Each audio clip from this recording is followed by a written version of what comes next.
오늘은 주님의 뜻을 이루는 교회라는 제목으로 지금 요한복음을 계속 보고 있는데 요한복음 12장 1절에서 4절까지 말씀만 함께 보겠습니다. 요한복음 12장 1절에서 4절까지 말씀만 함께 읽겠습니다. 시작. 6월절 엿새 전에 예수께서 베다니에 이르시니 이곳은 예수께서 죽은 자 가운데서 살리신 나사로가 있는 곳이라. 거기서 예수를 위하여 잔치할세 마르다는 일을 하고 나사로는 예수와 함께 앉은 자 중에 있더라. 마리아는 지극히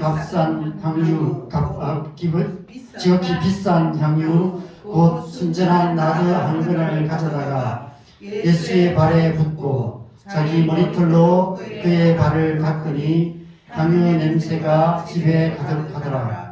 제자 중 하나로서 예수를 잡아줄 가룟 유다가 말하되. 여기까지만 읽겠습니다.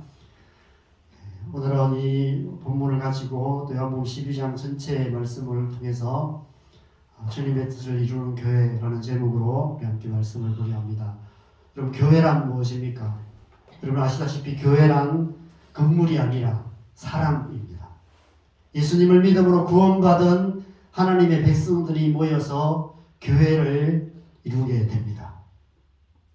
마태복음 16장 18절에서 예수님께서 내가 이 반석 위에 내 교회를 세우리니 말씀하신 대로 모든 교회는 예수님께서 세우신 예수님의 교회입니다. 예수님께서 이 땅에 세우신 하나님 나라의 공동체가 바로 교회입니다. 예수님께서 이 땅에 오신 궁극적인 목적이 바로 교회를 세우는 일이었습니다. 그래서 교회가 중요하죠. 우리를 구원하셔서 하나님의 백성으로 삼으실 뿐 아니라 구원받은 하나님의 백성들을 모으셔서 교회를 이루게 하시고 그 교회를 통해서 이 땅 가운데 하나님 나라를 이루어가게 하신 것입니다. 오늘 본문은 장차 예수님께서 세우실 교회가 어떤 모습인지를 멀리서 어렴풋하게 보여주는 본문입니다. 우리가 앞서 요한복음을 쭉 읽어오면서 특별히 요한복음 8장에서 예수님께서 감람산에서 내려오셔서 가늠하다 현장에서 잡힌 여인 앞에서 용서와 회개의 세 계명의 두 돌판을 땅에 새겨 주셨습니다. 그러면서 진리를 알지니 진리가 너희를 자유롭게 할 것이다 라고 선포하셨습니다.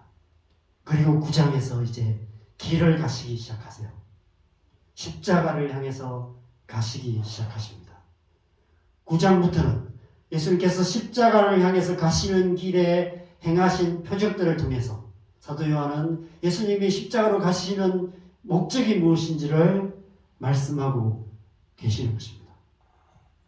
9장에서 가장 먼저 일어난 사건은 나면서부터 소경된 맹인된 사람을 만나서 눈을 뜨게 하시는 표적을 행하십니다. 그것은 곧 우리의 어두운 눈, 진리를 알지 못하는 우리의 어두운 영혼을 진리를 밝히 알게 하시는 그 하나님의 역사, 바로 진리의 영이신 성령을 주셔서 진리를 알게 하시고 우리 안에 하나님을 아는 마음, 진리를 아는 마음을 주실 것을 말씀하십니다.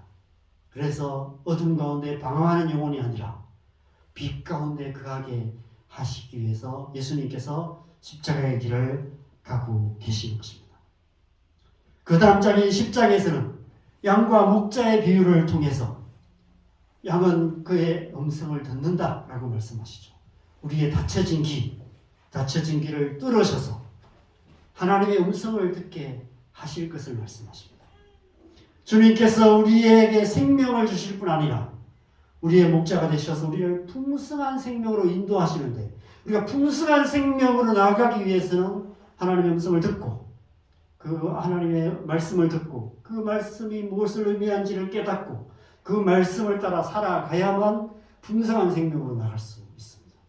그런데 우리가 하나님의 말씀을 들어도 듣는 귀가 없기 때문에 들어도 무슨 말인지 알지 못하고 깨닫지 못한다면 우리는 진리의 길을 갈 수가 없는 것이죠. 그래서 10장에서 양과 목자의 비유를 하십니다. 예수님께서 십자가를 향해서 가시는 목적이 바로 그것이라고 말씀하세요. 그럼 하나님의 백성은 하나님의 음성을 듣는 사람들입니다. 날마다 하나님의 음성을 듣고 주님을 따르는 삶을 살아가는 사람들. 왜냐하면 주님의 말씀이 우리를 생명의 길로, 풍성한 생명의 길로 우리를 인도하시기 때문에 우리는 하나님의 말씀을 읽고 듣고 묵상하며 하나님의 말씀을 따라 살아가야 하는 것이죠. 그런데 그런 은혜가 있어야만 하는 것입니다. 하나님의 은혜가 임해야만이 하나님의 말씀을 사모하게 되고 하나님의 설교를 들어도 무슨 말인지 알게 되고 그게 마음에 와닿게 되고 말씀을 읽어도 깨닫게 되고.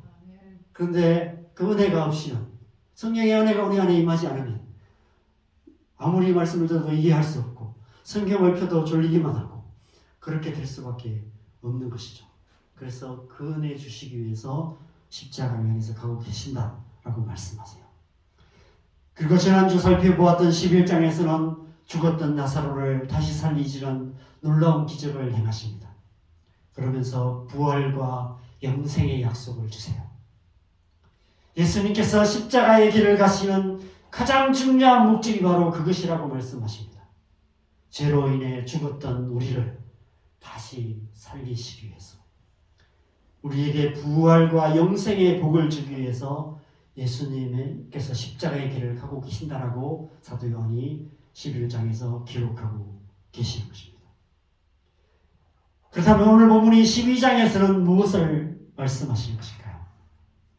오늘 본문 역시도 예수님께서 십자가의 길을 가시는 가장 중요한 목적 중 하나를 말씀하고 계십니다. 어쩌면 오늘 본문이 예수님께서 십자가를 통해 이루시기 원하시는 궁극적인 목표를 보여주는 그런 본문인지도 모른다는 생각이 듭니다. 오늘 본문을 보면 예수님을 중심으로 네 사람이 등장합니다. 제가 문득 이 말씀을 묵상하면서 이 말씀을 어떤 영화로 만들거나 그림으로 그리면 어떻게 표현할까 이런 생각이 들었습니다. 먼저 1절을 보면 한가운데 어떤 그림으로 그린다면 그림 한가운데 예수님이 앉아 계세요. 그리고 예수님을 중심으로 제자들이 둘러 앉아 있습니다. 그런데 그 사이에 예수님께서 죽은 자 가운데서 살리신 나사로가 예수와 함께 앉은 자 중에 앉아 있습니다. 2절에 그렇게 말하죠. 나사로는 예수와 함께 앉은 자 중에 있더라. 그리고 주위를 둘러보면 2절에 예수를 위한 잔치가 한창인데 그 가운데 열일하고 있는 마르다의 분주한 모습이 보입니다. 그런데 3절에 보면 그 예수님을 둘러싸고 앉아있는 남자들 사이를 비집고 예수님 발 앞에 엎드려 예수님의 발에 향유를 붓고 그 머리털로 예수님의 발을 닦고 있는 마리아의 모습이 보입니다. 눈에 보이진 않지만 향유의 향기가 온 집에 가득합니다. 만약 여러분이 이 마리아의 모습을 본다면 어떻게 반응했을까요? 예수님과 함께 앉아있던 제자들과 나사로는 어떤 반응을 했을까요? 아마 4절의 가룟 유다와 비슷한 반응이었을 것입니다. 4절에 보면 그 모습을 보고 경악하고 있는 예수를 잡아줄 가룟 유다의 어떤 시뻘건 얼굴, 흥분한 얼굴, 분노하는 얼굴이 비춰지고 있습니다. 아마 가룟 유다는 이런 생각을 했을 것입니다. 저 여자가 미쳤나? 저 비싼 향유, 어림잡아 300데나리온이나 되는 저 값비싼 향유를 왜 저렇게 허비하고 있지? 이런 생각을 했을 것입니다. 그런데 가룟 유다를 더 경악하게 한 것은 예수님의 반응이었습니다. 당연히 예수님께서 펄쩍 뛰시면서 왜 이러냐고, 이렇게 하지 말라고 말려야 했는데 오히려 예수님께서는 아무 반응 안 하시고 오히려 그렇게 하고 있는 마리아를 흐뭇하게 바라보고 계세요. 그 모습이 어쩌면 가룟 유다에게는 더 경악스러웠을 것입니다. 마치 이단의 교주 같은 그런 모습으로 보였을 것입니다. 아마 가룟 유다가 예수님을 팔기로 결정한 결정적인 사건이 바로 이 사건이 아니었을까 싶습니다. 지금 예수님을 중심으로 예수님을 둘러싼 네 사람의 모습을 사도 요한이 그려주고 있습니다. 이 이야기를 통해서 사도 요한은 지금 무엇을 말씀하기 원하는 것일까요? 저는 이 사도 요한이 이 4절에서 네 사람의 모습을 우리에게 비춰주며 예수님께서 십자가의 길을 가시는 궁극적인 목표인 멀리 보이는 어떤 목표 지점을 보여주시는데 그것이 바로 교회에 대해서 보여주시는 것이라는 생각이 들었습니다. 여러분, 이 네 사람은 교회를 구성하는 교인들의 모습인 것 같습니다. 교회는 먼저 예수께서 죽은 자 가운데서 살리신 나사로 같은 사람들이 주류를 이룹니다. 예수님을 믿음으로 거듭난 사람들, 그런 사람들이 모여서 교회를 이루게 됩니다. 믿는 자들의 공동체인 것이죠. 거듭난 사람들의 공동체, 그런 공동체가 교회입니다. 2절에 보면 나사로는 예수와 함께 앉은 자 중에 있더라라고 말씀하고 있는데 우리가 다 이렇게 예배의 자리에 와서 앉아 있는 것이죠. 여러분, 나사로를 한번 생각해 보십시오. 나사로가 죽었다가 다시 살아났습니다. 그런데 그가 예수님을 위해서 한 일은 아무것도 없어요. 단지 그는 죽었다가 무덤에 묻혀 썩어가다가 갑자기 예수님께서 그를 살리심으로 살아났을 뿐입니다. 죽음에서 살아나서 나사로가 무슨 일을 했을까요? 별일 안 했습니다. 어떤 일을 했다는 기록이 없어요. 그냥 죽기 전과 똑같은 삶을 살고 있었을 뿐입니다. 좀 달랐다면 예수님 앞에 앉아 있었다는 거. 그거 외에는 다른 일이 별로 없었어요. 달라진 것이 별로 없었어요. 그의 모습도 별로 달라진 것이 없었습니다. 죽었다가 살아났는데 갑자기 키가 커졌다거나 좀 더 젊어졌다거나 더 잘생겨졌다거나 머리숱이 더 많아졌다거나 이런 어떤 변화가 있었던 것도 아니었습니다. 죽기 전과 똑같은 모습으로 다시 살아나서 그냥 똑같이 살고 있었을 뿐입니다. 그런데 그럼에도 불구하고 오늘 본문 이후에 10절 말씀을 보면 대제사장들이 나사로까지 죽이려 했습니다. 왜냐하면 나사로가 굉장히 위협적인 존재가 되었습니다. 그 존재 자체가 위협적인 존재가 되어버렸어요. 나사로 때문에 많은 사람들이 예수님을 믿는 역사가 나게 되었기 때문입니다. 예수님과 함께 앉아있는 나사로는 우리 모든 그리스도인의 정체성을 보여주는 것입니다. 에베소서 2장 6절이 그렇게 말씀합니다. 같이 읽겠습니다. 시작. 또 함께 일으키사 그리스도 예수 안에서 함께 하늘에 앉히시니. 여러분, 이것이 그리스도인의 정체성입니다. 여러분, 우리는 예수님과 함께 하늘에 앉은 자입니다. 나사로가 함께 앉아있는 것처럼 우리는 예수님과 함께 하늘에 앉아있는 자들입니다.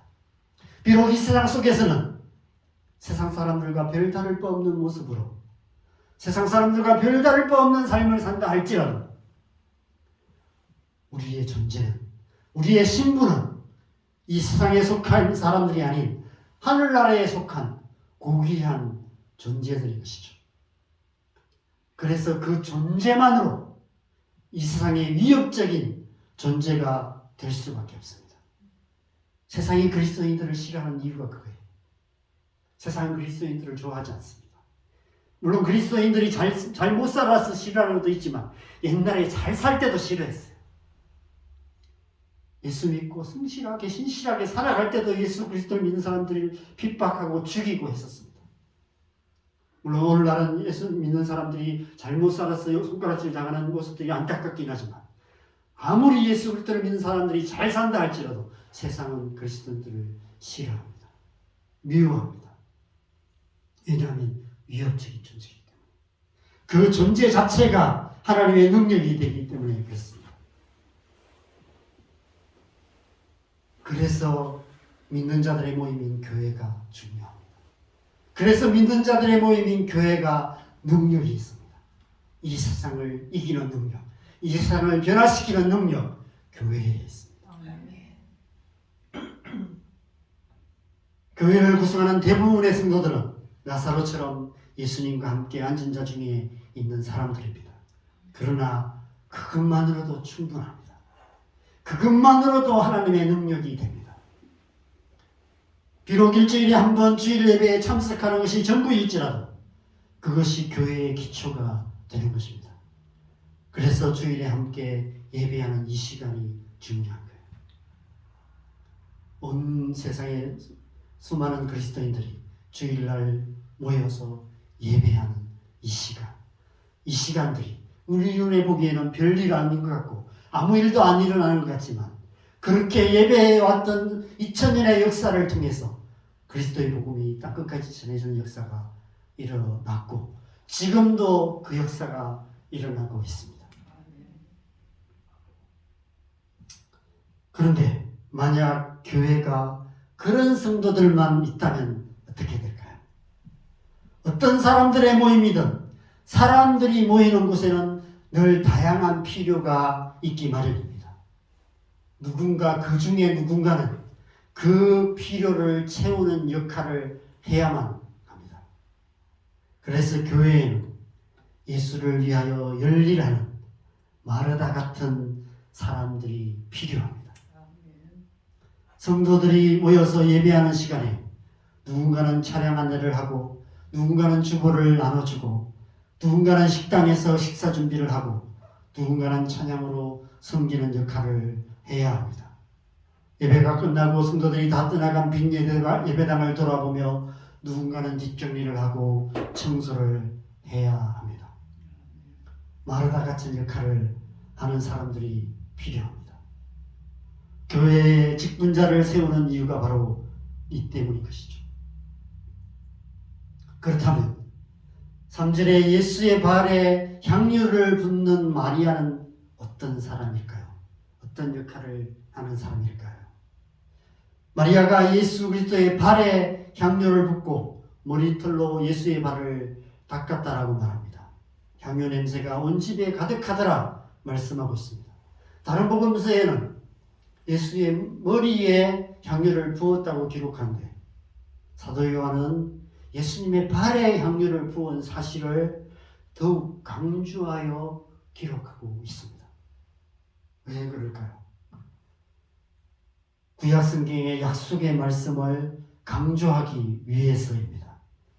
이사야 52장 7절입니다. 같이 읽겠습니다. 시작. 좋은 소식을 전하며 평화를 공포하며 복된 좋은 소식을 가져오며 구원을 공포하며 시온을 향하여 이르기를 내 하나님이 통치하신다 하는 자의 산을 넘는 발이 어찌 그리 아름다운가. 온 세상을 구원하시기 위해서 갈보리 언덕을 오르시는 그 예수님의 발, 여러분 이보다 더 아름다운 발이 어디 있겠습니까?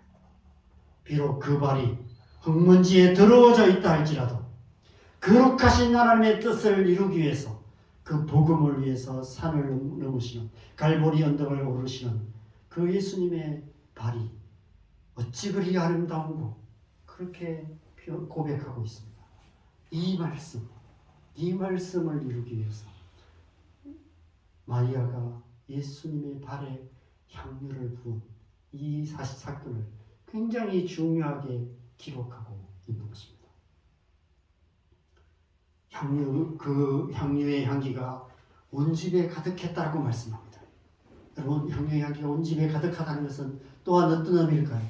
그 발에 부은 향기가 온 집에 가득한 것. 고린도전서 11장 26절 같이 읽겠습니다. 시작.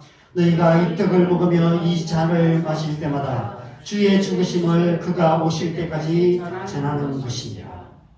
온 집에 가득한 향유의 향기는 예수 그리스도의 복음의 향기를 상징합니다. 발에서 풍겨나는 향기. 그 발이 땅끝까지 그 그리스도의 복음의 향기를 풍기는 전하는 그런 사명, 즉 마리아를 통해서 지금 우리에게 교회를 향해서 예수 그리스도의 죽으심을 그가 오실 때까지 전하는 사명에 대해서 보여주고 계시는 거예요. 그것이 우리의 사명이고 그것이 교회의 사명이라는 것을 말씀하신 것입니다. 바로 마리아는 사명자를 상징하는 것입니다. 그리스도의 사명을 받은 사람, 복음의 사명을 가진 사람, 그런 사람들을 보여주고 계시는 거예요. 교회 안에 그런 사람들이 있는 것이죠. 그런데 교회에는 그런 사람들만 있지 않다는 것입니다. 그래서 4절에 가룟 유다가 등장합니다. 마태복음 26장 24절에서 예수님께서 그 사람은 차라리 태어나지 아니하였더라면 제게 좋을 뻔하였느니라 라고 말씀하신 것처럼 차라리 교회에 안 나오는 게 좋은 사람, 차라리 그런 사람 교회 안 왔으면 좋겠다 싶은 그런 사람이 있습니다. 어느 시대, 어느 교회에나 그런 사람들이 있습니다. 뉴스에 종종 등장하는 목사답지 못한 목사들이 있습니다. 장로답지 못한 장로 있고, 권사답지 못한 권사, 집사답지 못한 집사, 그리스도인답지 못한 그리스도인들이 있습니다. 저런 사람이 목사냐고, 저런 사람이 장로고 권사고 집사냐고, 저런 사람이 다니는 교회라면 안 가겠다고 손가락질을 당하는 사람들이 있습니다. 예수 그리스도의 향기를 풍기며 예수님의 이름을 영광스럽게 하기보다는 시체 썩은 냄새를 풍기며 예수님의 이름을 욕되게 하는 사람들이 있습니다. 예수 이름 팔아서 자기 이익을 챙기는 사람들이 있습니다. 여러분, 왜 예수님께서 가룟 유다를 제자로 택하셨을까요? 왜 교회에 가룟 유다 같은 사람들이 있을까요? 이 사실은 우리에게 두 가지 사실을 말씀하고 있습니다. 첫 번째는 이 땅에서 교회의 실상이 어떤 모습인지를 보여주시는 것입니다. 이 땅에서 교회는 완전한 교회가 아니라는 것입니다. 이 땅에서 교회는 아직 하나님 나라의 완전함을 보여줄 수 없는 불완전한 모습일 수밖에 없다는 것입니다. 가룟 유다 같은 사람들이 교회에 있을 수밖에 없다는 것입니다. 많은 사람들이 교회에 와서 실망합니다. 왜냐하면 교회 안에 그런 모습이 있기 때문에. 교회 안에 가룟 유다 같은 모습이 있기 때문에. 여러분, 교회에 그리스도의 향기를 풍기는 마리아 같은 사람만 있다면 얼마나 좋을까요? 우리 그리스도인의 삶이 그리스도의 향기를 풍기는 마리아 같은 삶이면 얼마나 좋을까요? 그런데 실상은 그렇지가 못합니다. 교회 안에 가룟 유다 같은 사람이 있고 우리의 삶에도, 우리 개인의 삶의 모습 속에도, 저와 여러분의 삶의 모습 속에도 가룟 유다 같은 모습이 있다는 것입니다. 시체 썩은 냄새를 풍기며 예수님의 이름을 욕되게 하는 우리의 모습, 예수님을 이용해서 나의 유익을 추구하는 그런 모습, 성령의 인도하심을 받기보다는 성령을 이용하려고 하는 우리의 모습. 사역자인 저도 그런 것 같아요. 제가 지난 한 주가 이 사실을 많이 묵상했어요. 제가 계속 성령 충만을 위해서 기도하는데 내가 왜 성령 충만을 위해서 기도할까 생각해 보니까 성령으로 충만한 능력을 받아서 그렇게 설교하고 사역해서 교회가 더 부흥되고 이런 것들을 내가 바라는 거구나. 겉으로 보기에는 이것이 하나님의 일이지만 그 일을 하는 방식은 하나님의 방식이 아니구나 하는 생각이 들었습니다. 내가 성령을 이용해서 하나님과 관계된 일을 하는 것이 아니라 성령께서 나를 통해서 역사하셔야 되는데, 그러기 위해서는 내가 나를 온전히 주님 앞에 내어드려야 되는데, 나는 내가 나 자신을 주님 앞에 그렇게 내어드리지 않으면서 자꾸 성령을 달라고만 기도하고 있구나, 이런 생각이 들었어요. 어쩌면 이런 모습이 가룟 유다 같은 모습이 아닐까, 이런 생각이 들었습니다. 그래서 이 말씀이 우리에게 말씀하시는 두 번째 중요한 의미가 바로 그것입니다. 이 네 사람의 모습이 우리 개인의 신앙의 모습일 수 있다는 거예요. 때론 나사로 같은 모습의 신앙생활을 할 때가 있습니다. 예수님을 믿음으로 거듭나서 예수님의 발 앞에 앉아서 말씀을 듣고 있는 나사로 같은 신앙생활 할 때가 있습니다. 한참 은혜 받아서 말씀을 사모하고 하나님 말씀 앞에 나가고 말씀을 구하고 말씀을 듣고 은혜 받고 그게 좋아서 계속해서 예배 가운데 나오고 그렇게 예배 자리에 앉아있는 성도들이 많이 계시죠. 마치 막 설교를 하면 눈을 반짝반짝 하면서 듣고 계시는 그런 모습들이 있습니다. 나사로가 그렇지 않았을까? 지금 나사로가 뭐 잔치가 벌어지고 막 맛있는 음식을 하고 있어도 그게 관심이 없고요. 그냥 예수님, 자기를 살리신 예수님 바라보면서 예수님이 말씀하신 말씀 듣느라고 아무 생각 없이 그냥 예수님만 바라보고 앉아있는 나사로. 그리고 우리의 신앙이 그런 모습일 때가 있습니다. 그러다가 어느 순간에 마르다 같은 모습으로 열일하는 일꾼이 될 때가 있습니다. 교회에서 직분을 받아서 이제 교회를 열심히 섬기는, 성도들을 열심히 섬기는 그런 때가 있죠. 그런데 어느 순간 결정적인 순간이 찾아옵니다. 예수님의 십자가 앞에서, 예수님의 사명 앞에서 값비싼 향유를 예수의 발에 붓는 마리아가 될 것인지, 그 향유를 300데나리온에 팔아서 자기의 이익을 챙기는 가룟 유다가 될 것인지를 선택해야 하는 결정적인 순간이 우리의 삶 속에 있습니다. 이 결정적인 순간에 무엇이 그 차이를 결정할까요? 우리를 마리아가 되게 하거나 가룟 유다가 되게 하는 결정적인 차이가 무엇에서 결정될까요? 바로 사랑입니다. 예수님을 사랑하는 마음. 우리 안에 예수님을 사랑하는 마음이 있느냐 없느냐에 따라서 우리의 삶의 결정적인 순간에 우리의 삶의 방향이 결정된다는 것입니다. 여러분, 왜 마리아는 당시 노동자의 1년 연봉이었던 300데나리온이나 되는 값비싼 향유를 예수님의 발에 부었을까요? 아마 그녀가 가진 전 재산이었을 것입니다. 어쩌면 결혼하려고 모아놓았던 결혼 자금이었을지도 모릅니다. 그럼에도 불구하고 조금도 아까워하지 않았습니다. 그녀 안에 예수님을 사랑하는 마음이 더 컸기 때문입니다. 그녀의 이성으로서는 알지 못했지만 그녀의 그 주님을 사랑하는 마음은, 그녀의 심령은 예수님께서 지금 십자가의 길을 가고 계심을 알았을 것입니다. 그래서 십자가를 향하시는 그 발에 향유를 부음으로 이사야의 예언의 말씀을 성취하게 된 것입니다. 그렇다면 가룟 유다는 어떻습니까? 가룟 유다는 예수님보다 돈을 더 사랑했습니다. 가룟 유다가 예수님을 파는 것 역시도 하나님의 말씀을 이루는 결과가 되었다라고 성경은 말씀하고 있습니다.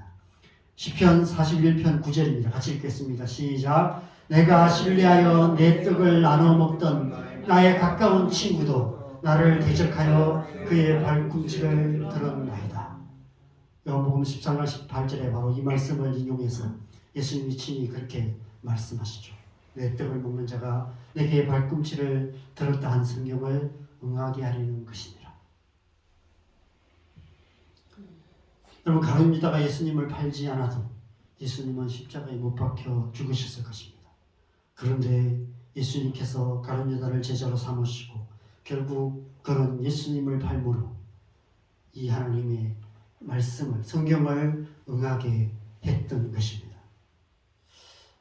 여러분, 하나님의 말씀은 우리 앞에 늘 두 가지 길을 보여줍니다. 복으로 가는 길과 저주로 가는 길입니다. 에발산으로 가는 길과 그리심산으로 가는 길을 보여줍니다. 영생으로 가는 좁은 길과 멸망으로 향하는 넓은 길이 우리 앞에 있습니다. 오늘 본문에 마리아의 길과 가룟 유다의 길이 바로 그 두 갈래 길입니다. 그 두 갈래 길 앞에서 우리 각개인이 어떤 선택을 하느냐에 따라서 우리의 삶의 결과가 달라집니다. 우리의 삶에 어떤 말씀을 이루는 삶이 될 것인가가 결정되는 거예요. 그 순간에 어떤 선택을 하느냐에 따라서 하나님의 축복의 말씀이 우리의 삶 속에 이루어질 수도 있고 저주의 말씀이 우리의 삶 속에 이루어지는 결과가 될 수 있다는 것입니다. 하나님의 뜻에 합당한 선택을 통해서만 우리의 삶에 하나님의 뜻이 이루어지며 우리의 삶을 통해서 우리의 가정과 우리가 살아가는 이 땅 가운데 하나님 나라가 이루어지게 된다는 것입니다. 교회 역시 마찬가지입니다. 교회 공동체가 어떤 선택을 하느냐, 결정적인 순간에 어떤 선택을 하느냐에 따라서 교회의 흥망성쇠가 결정되는 거예요. 교회가 정말 교회답게 되고 하나님의 기름 부으심을 받는 하나님 은혜가 있는 교회가 되느냐 아니냐가 그 순간에 결정되는 것입니다. 교회 공동체가 한마음 한뜻이 되어서 하나님의 뜻에 합당한 선택을 할 때 교회가 교회답게 되고 교회를 통해서 이 땅 가운데 하나님 나라를 이루게 되는 것입니다. 요한계시록의 7교회 가운데 칭찬받는 교회도 있었고 책망받는 교회도 있었던 것처럼 마리아 같은 교회가 될 수도 있고 가룟 유다 같은 교회가 될 수도 있는 것입니다. 어떻게 우리의 신앙은 마리아 같은 신앙이 될 수 있을까요? 어떻게 우리 교회는 마리아 같은 교회가 될 수 있을까요? 그래서 오늘 본문의 이 그림의 가장 중심에 예수님께서 계시는 것입니다. 이 그림의 가장 중심은 예수님입니다. 예수님을 더욱 사랑하는 길밖에 없습니다. 예수님을 더 많이 사랑하는 것, 예수님의 사랑을 더 깊이 경험하여서 예수님의 사랑을 더 깊이 아는 길밖에 없습니다. 예수님의 사랑을 더 깊이 경험하면 할수록 우리는 예수님을 더 사랑하게 되고 예수님을 더 사랑할 때 우리는 마리아의 길을 선택해서 갈 수 있는 것입니다. 마리아는 사랑하는 오라버니 나사로를 죽음에서 살리신 예수님을 통해 하나님의 사랑을 깊이 경험했습니다. 그 사랑 때문에 마리아 안에는 예수님을 사랑하는 마음으로 가득했습니다. 사랑하면 다른 사람이 보이지 않는 것이 보이게 됩니다. 예수님을 사랑하면 예수님의 뜻이 무엇인지 알게 됩니다.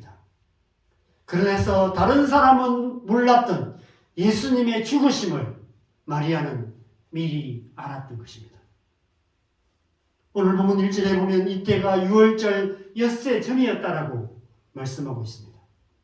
예수님께서 십자가에 못 박히시기 엿새 전에 마리아는 아무도 모르는 하나님의 비밀, 제자들도 몰랐던 예수님의 죽으심을 미리 알고 예수님의 장례를 준비하는 일을 했다는 것입니다. 그 누구보다 예수님을 사랑했기 때문입니다.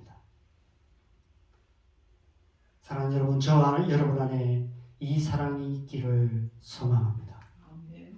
2024년 한 해를 마무리하면서 이번 주와 다음 주에 어떤 말씀을 전할까 많이 고민하고 기도했습니다. 그래서 다른 요한복음 말고 다른 본문들을 계속해서 이렇게 이 본문도 보고 저 본문도 보고 이렇게 나누다가 다시 요한복음으로 돌아와서 계속해서 이 말씀을 묵상하면서 이 말씀을 이 마지막 이번 주 또 다음 주를 우리에게 주시는구나 이런 마음이 들었습니다. 뭘 말씀하실까요? 예수님을 더 사랑하는 하나님의 사람 되기를, 또 우리 교회가 예수님을 더 사랑하는 그런 교회 되기를 주님께서 원하시는구나 이런 마음이 들었습니다. 2025년 새해는 다른 무엇보다도 주님을 더 사랑하는 그런 한 해 되었으면 좋겠습니다.